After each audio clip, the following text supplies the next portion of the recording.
Yes. So first off, Lily, are they paying your way to Norway? Are they paying your way to Norway? Oh, nice. All right, so I'll probably talk off the slide a lot because I'm not used to following the slide. I'm more like just talk off the top of my head. So if I get ahead of myself and repeat, just bear with me. If you have questions along the way, you do not have to wait till the end. Just call them out. You don't have to raise your hand or nothing, okay? This PowerPoint is really one I use it for a lot of different groups. So I'll be going through some that are just not appropriate because they're more like for women. But if you want to, have that, I can talk about that too. As soon as we get it up here. Okay. Wake up the projector. It's amazing how technology is. So I'm glad that you're here, Ricky, because a lot of this stuff will really help you a lot because the sooner you start with pelvic floor health, the better off you are. I assume at this point that you're not incontinent right now. After prostate surgery, sometimes that can be, doesn't have to be, but sometimes that is a side effect. So the stronger your pelvic floor muscles are and the better you can use them in the beginning, the easier your rehab is and the quicker you get your continence back. Can you all hear me again? You're all okay with this? Okay. All right, so the pelvic floor, basically all that is the group of muscles. They're at the bottom of your pelvis. They go from your pubic bone in front, they go out to your butt bones that you sit on, and back to your sacrum and tailbone. So literally it's this hammock of muscle that sits at the bottom of your pelvis. So these muscles they're the workhorses of the body. They support everything above it. They have this sphincteric function for closing off the bowel and bladder. They open up for emptying the bowel and bladder. They are your core muscles. They talk back to your bowel and bladder to tell them are they supposed to be storing or are they supposed to be emptying. So they do a lot of very important things. Just tell me what you want. Oh, you're doing that. Okay, go ahead and on. Yeah. So, and do it again. Muscles, so the organs, the ligaments, are the supportive structures, the connective tissue holding everything together. So the muscles of the pelvic floor, go ahead and keep going there. So for a woman, again, and for men, they go from the pubic bone back to the sacrum and tailbone. So here's this hammock of muscle. For women, of course, here's the bladder, here's the vagina, uterus, here's the colon. Here are the openings, the urethra, the vagina, and the rectum. And of course, for men, you just have the two, the urethra, which is much longer, and then the rectum. I'm going to the next picture. So on a male, of course, here's the prostate here. I heard somebody mentioning about when they go in and they take out the prostate, what they are doing is I'll go back. And I'm trying to get this guy to go back. There it is. So of course, here's the prostate. The urethra goes right through the prostate, something that you may or may not know. You probably don't because you guys are really, I've always been very impressed with your knowledge level. But the prostate doesn't just grow outwards, but it also goes inwards. So the urethra often gets squished and compressed. So that can often be why you get some of your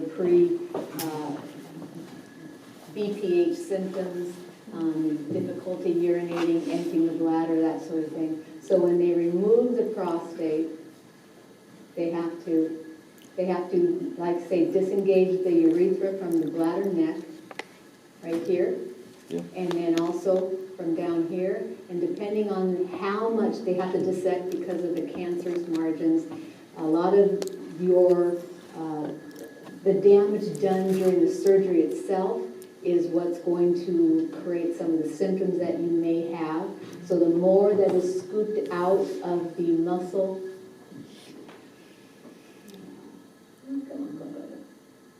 the muscle right now, the muscle right down here will determine how much is left. But on a guy, really the pelvic floor muscles are the last defense for continence. What really creates the continence in a male is the passive resistance of the urethra inside the prostate. Then it's where the bladder neck and the urethra connect together. and then it is the pelvic floor muscles. So if the pelvic floor muscles are not affected with the surgery itself, and there's not a lot of dissection done with the bladder neck, oftentimes your continence comes back fairly quickly after the catheter is removed out. All right, go on to the next slide. So on a female, of course, here are the muscles from the outside. Go on to the next. So on a male, here are the muscles. So you have these guys right here, called the superficial urogenital diaphragm, and then the deeper levator ani muscles. So I wanted to pass this out. I don't have enough, but I wanted to show you better pictures of. Oh, thank you. Thank you. I don't have pictures up here, but what you're going to be seeing is a cross section of the important parts of the muscle. And what I want you to note on this is where the prostate is.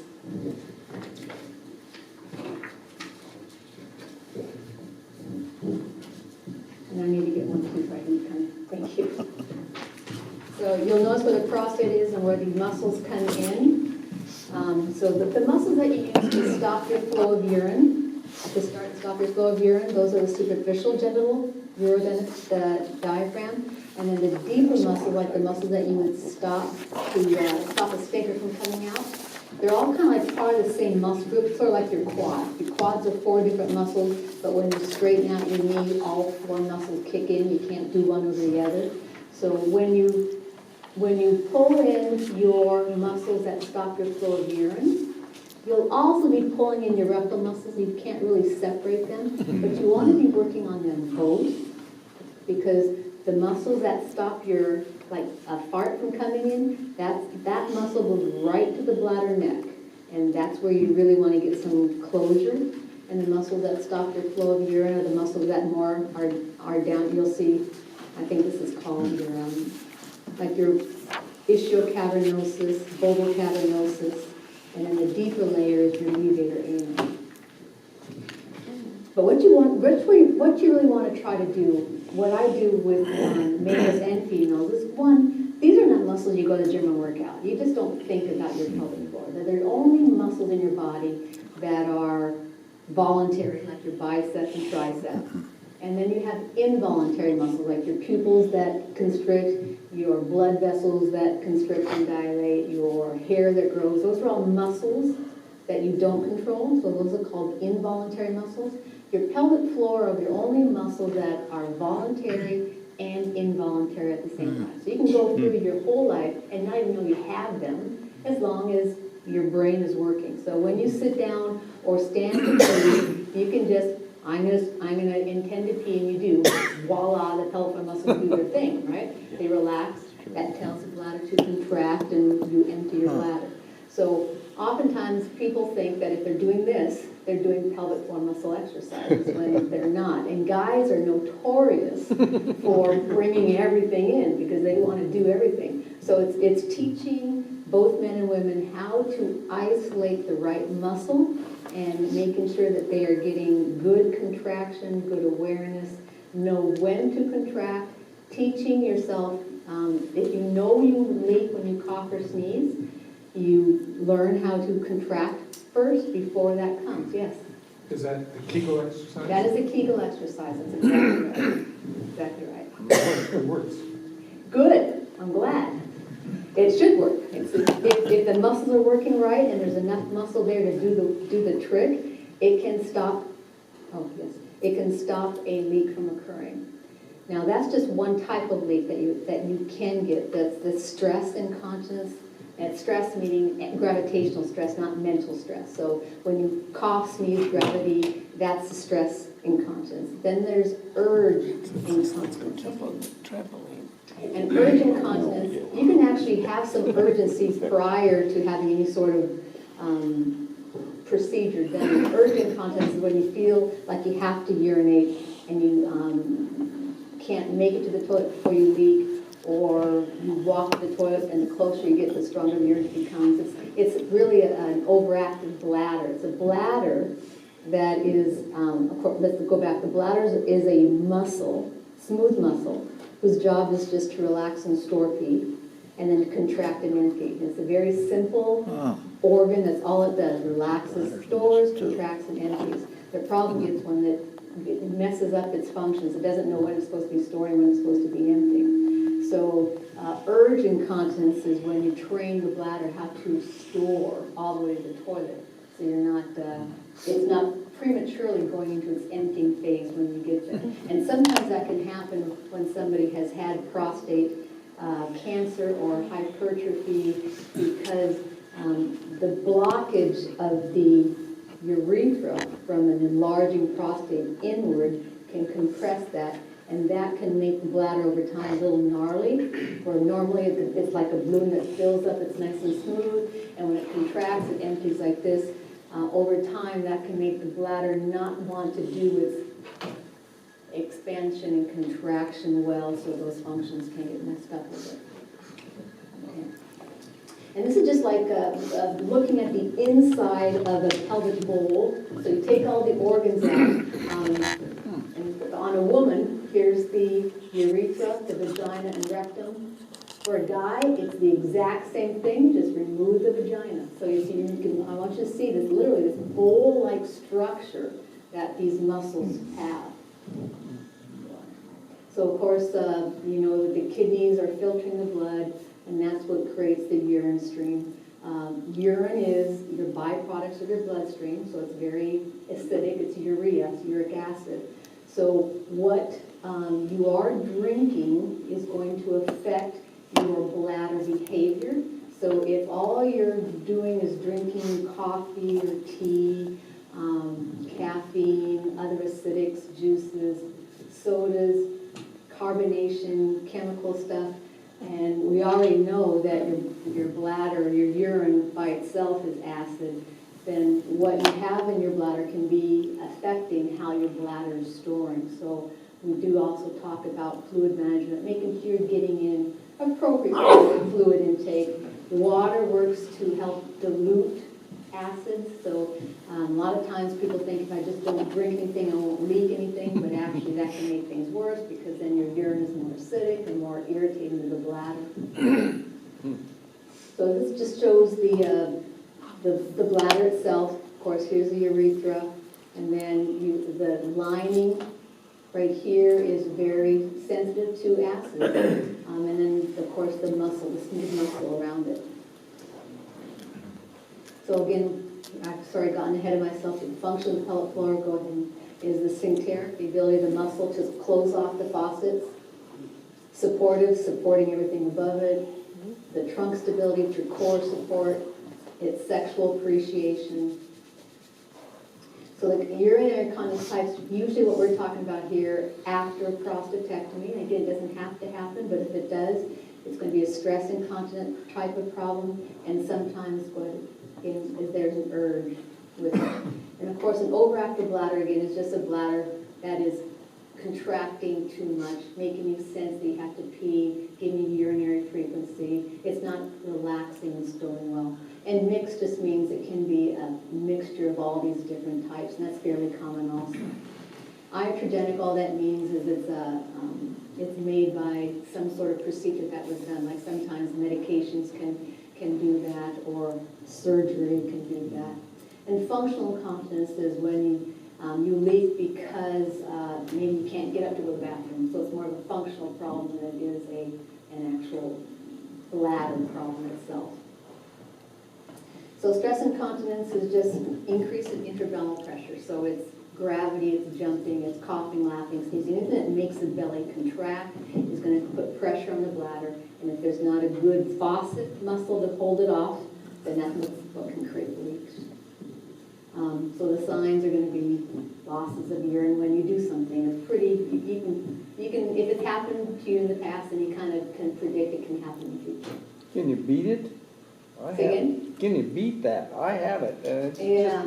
Well, you know it's what? a battle. Hearing what your prostate was and how big it was and how much they had to scoop. So Your muscles are with probably more yours, powerful. it had a lot to do with the amount of dissection that had to be done to get that darn prostate from growing on you. Yeah. So you're not a huge candidate, especially if it's, how long ago did you have the prostate removed? 4 years. Yeah, usually you're gonna get most of your improvement the first 3 to 6 months after surgery and up to 1 to 2 years afterwards. He said Kegel exercises, and I didn't understand that, of course. Yeah, for you, I think your best bet, it's not gonna hurt you. Have you ever gone through a Kegel program? No. It's never even been recommended for you? I don't know whether it was a recommended, there was no class. He says, Yeah. we'll go to this class.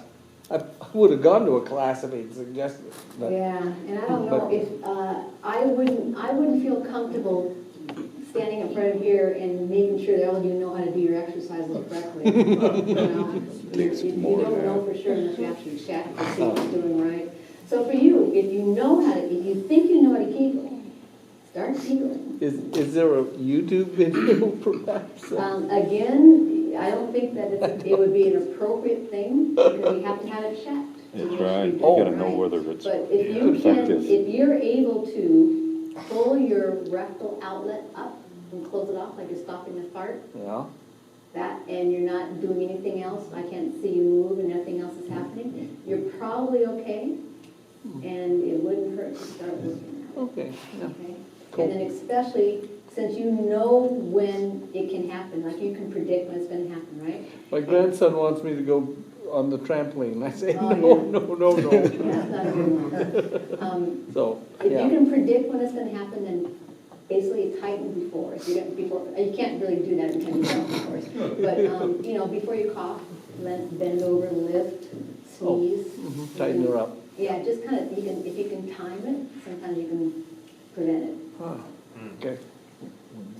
All right, so this just shows somebody coughing and then what happens with the urethra. Okay, go on to the next. So urgent continence, like I said before, is the pressure in the bladder because the bladder is inappropriately contracting. That's pushing the urine past the urinary sphincter mechanism.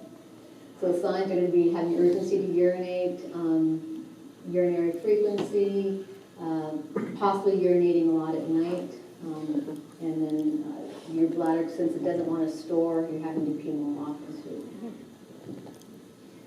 All right, so we can go on to that because this is women's stuff. We can go on to that. Okay, so the risk factors for urinary incontinence are going to be age. The younger you are, the better off you are. Race, because the pelvic floor muscle is actually an African American, and we think it's because, let me go on, the pelvic floor muscles in African Americans tend to be stronger, and they think it's because of the angle of the sacrum. So if the sacrum is angled more like vertical, like you tend to do with Asians, they tend to have a flatter back. So then the muscles are connecting from the tailbone to the pubic bone, and they're more down like this, making the angle of the urethra different.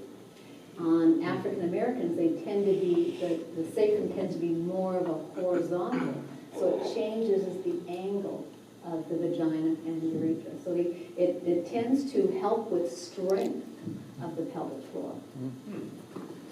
Pregnancy and childbirth is of course, is pretty well understood. Menopause and depletion of estrogen. So as we lose our estrogen, the tissue, one of the factors of estrogen that probably doesn't have a whole lot of relative influence on men, but that estrogen helps keep tissue moist and thick and has what we call rugae. And when we lose that, it can get thinner and drier, which can affect the urethra. So pelvic surgeries, of course, including prostatectomies or the TURP procedure. Smoking can affect tissues dramatically, and there's more and more research out on that. I know a lot of surgeons won't even do surgery on many people until they stop smoking for a while. Have you guys heard that from your surgeon? Has anybody ever heard that? All right. Because they want it to be a good surgical outcome. So they want to do everything they can prior to making sure the tissue is healthy enough to repair itself. And if you smoke, that tends to decrease the oxygen to the tissues and decreases a better outcome. So obesity, of course, is because the pressure coming down can create more weight on the urethra, making you more likely to leak through. Of course, high impact physical activity because of the gravity. Constipation is a big one that people don't recognize and realize, but the bowel and the bladder, both male and female, they compete for space. They're very closely related physically. So if the bowel is filled or, always full and it's not emptying well, it can actually piss off the bladder. It makes the bladder a little not wanting to store as well. It pushes on it and it doesn't make it happy. All right. So again, the three major mechanisms for continence on a male is the bladder neck, again, where that prostate meets the bladder. It is the passive resistance of the prostatic urethra, and then, of course, the external sphincter itself. So when you have that prostate removed, you're really taking out the top continence mechanisms, and you're now relying on a muscle that didn't have to do much before. And guys don't work on their pelvic floor muscles. It's not something that we're thinking about ever doing. Heck, women don't do it too until something happens. All right, so keep going. So this is more like for women.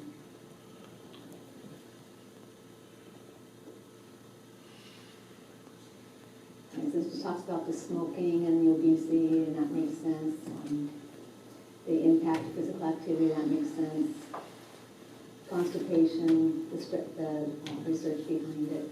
Okay, so the rehab involved with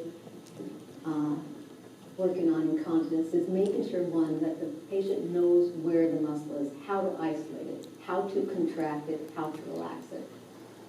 The next is figuring out where, because everybody's different. So that's why you can't just hand out a handout to somebody and say, go home and do your Kegels. It doesn't work that way because everybody starts a different place. One, not everybody knows how to find it. Two, not everybody has the same endurance or the same strength. So if somebody can't hold a contraction for 3 seconds, yet their paper, which I see all the time, go home and hold your contraction for 10 seconds. And they can't even hold it for 2. What are they going to be doing? They're going to be trying to hold, just like if the biceps weak. If this is weak, then they're going to be doing this to compensate. So you have to, you can't just hand out a piece of paper, and that it's done all the time in doctor's offices. Just go home and do your Kegels and hold for 10 seconds. That doesn't tell you much. How do you learn to do that? How do you learn to do your Kegels? Yeah. You work with someone like me. Yep. You have to go to somebody who knows how to teach you how to find the muscle correctly. They reach in and show you. Yes, absolutely. That's why she knows. Coordinating with the transverse abdominal. So the pelvic floor, just like most muscles, don't work in isolation. The transverse abdominal is, your abs are 4 different layers. So starting from the outside, you have the muscle that goes from the rib cage down to the pubic bone. It's the sit-up muscle, it's the tendinous inscriptions, or the six-pack muscle, okay? Then below that, you have your obliques that go this way, and those are the muscles that rotate your trunk. And then beneath that, closest to your organs and peritoneum, is your transverse abdominal. The transverse abdominal starts with lumbar fascia and comes around like a girdle. So it's the muscle that is this direction. So this muscle is like if you were bending over and just relaxing your belly, and you pull the lower belly up and in, that would be the transverse. So the transverse and the pelvic floor muscles, they work as a unit together. So the pelvic floor, the transverse abdominal, that's your core. So whenever we talk about core setting your core, closing off, so part of this is Kegels, not just working with the pelvic, with the anal sphincter or the urinary sphincter, but teaching how to use your core to support is important. So we teach you how to make sure you know how to do that, how to set your core. Your core is what keeps you stable when you throw a ball, when you run, when you kick, when you jump. And core is all you athletes out there know how important core is. And then integrating that core set with activities that you do in your day. So I never want to tell somebody, you have to go home and do Kegels 3 times a day for the rest of your life.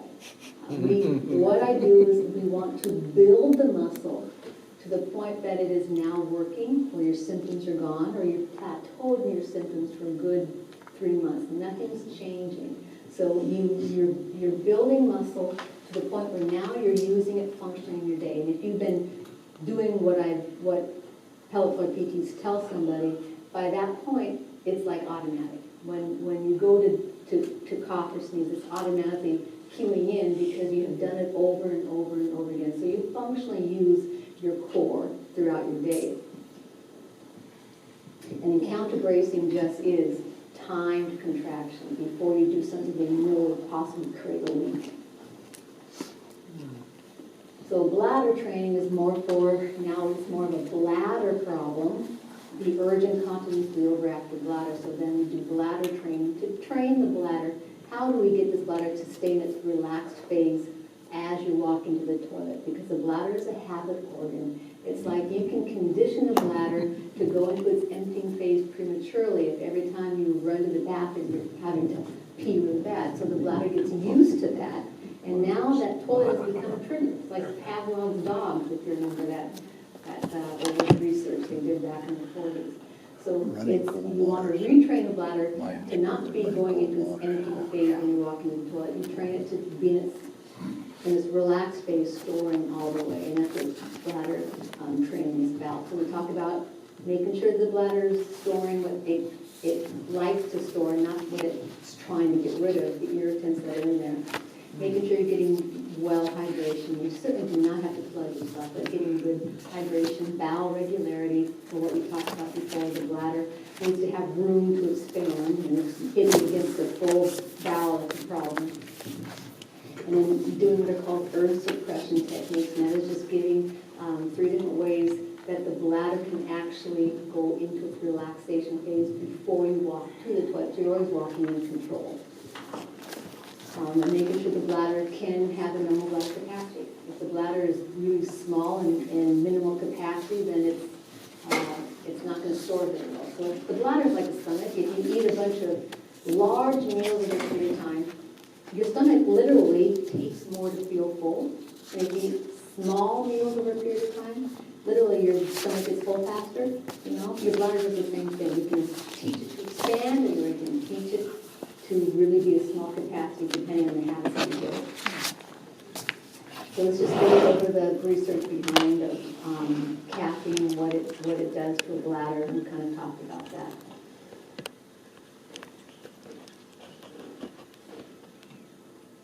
And we just talked about what sort of things to try to avoid. I never say to somebody they cannot have their 1 cup of coffee in the morning, because I wouldn't follow that either.